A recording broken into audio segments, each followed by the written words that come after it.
কলকাতায় নারী চিকিৎসককে ধর্ষণ ও হত্যার ঘটনায় টানা বিক্ষোভ চলছে পশ্চিমবঙ্গ জুড়ে। এ বিষয়ে কথা বলেছেন ভারতীয় ক্রিকেটার সৌরভ গাঙ্গুলি।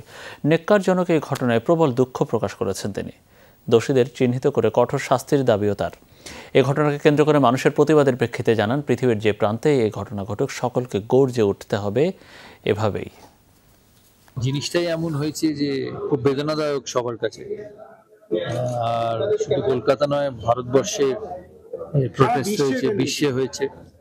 আর ভবিষ্যতেও এরম হবে।